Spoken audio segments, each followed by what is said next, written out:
The pro-equality Occupy movement is quickly gathering pace in Germany, with almost 20,000 people protesting right now in the capital Berlin and the country's financial heartland of Frankfurt. And more than 10,000 people have joined the demonstrations recently, seeking to draw attention to rampant corporate greed and the increasing poverty of the masses. The German Occupy movement has also made significant steps in legitimising itself, having earned the support of two major political factions. Well, we can now talk to one of the organisers of the event, Jutta Sundermann of the pro-equality Attac Germany group, joining me live from Berlin. Thanks very much indeed. There you are in the heart of the protest there in Berlin, I see. Now, the Occupy movement is known as an organisation with a mixed message, something that's been highlighted by the media, and indeed, in fact, saying that the movement lacks in unity and cohesion. So what exactly are you protesting against today?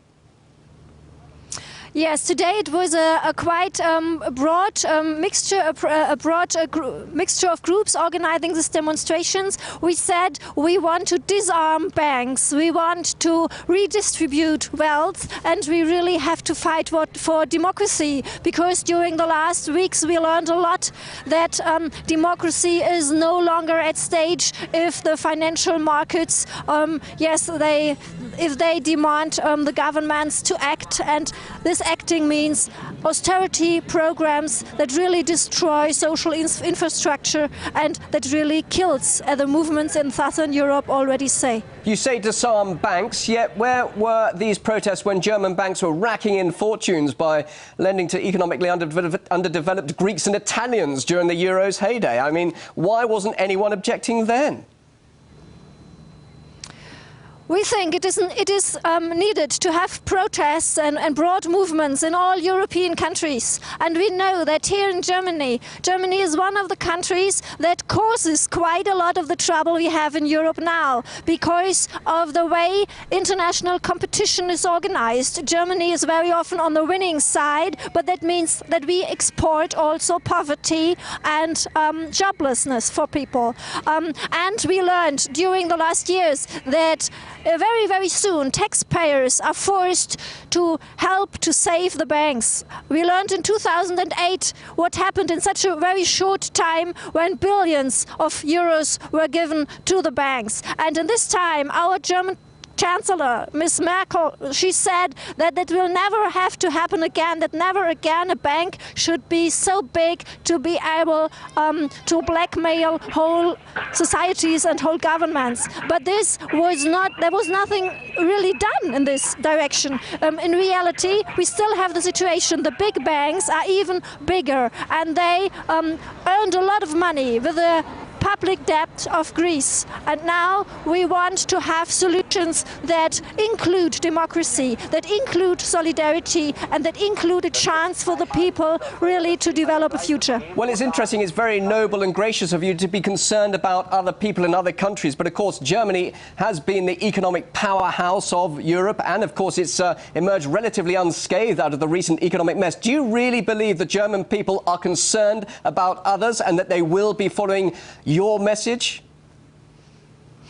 It is not that easy as it is in some other countries. Of course, in some southern European countries, there are people, especially young people, who have no chance to get a job. That is not the case in Germany. But if you ask people here on the streets, they agree with the protests, they agree with the people of the Occupy movement that it is needed to go out, because everybody learns that democracy is in danger, that in our country too there is no perspective how to go on if this crisis is going on further, and it will.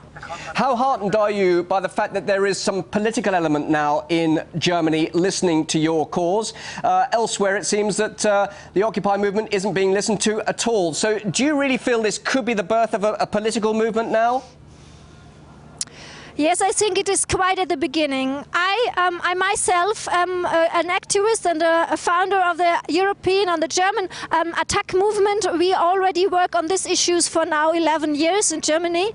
The Occupy movement is very new and it is very mixed. There are people with a big variety of demands and ideas what to do, how to go on. But there is a first start of movement, and this is maybe a chance, and we hope that there will will be more of it. And today we had in the place behind me, there have been 8,000 people in the afternoon protesting and encircling here the German parliament and the government. And in the same time, we had more than 10,000 people in Frankfurt encircling all the banks. That means for me just a signal and a first step, but perhaps there will be more, and we will try to make it. Jutta, thank you very much indeed for your time. Jutta Sundermann of the pro-equality Attac Germany group joining us live there in Berlin. Thank you.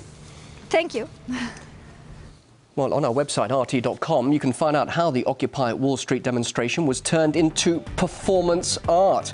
New York police detained 2 clowns, while nearby their accomplice dressed as a matador attempted to attract the beast's attention. Head online to see how this fight ended.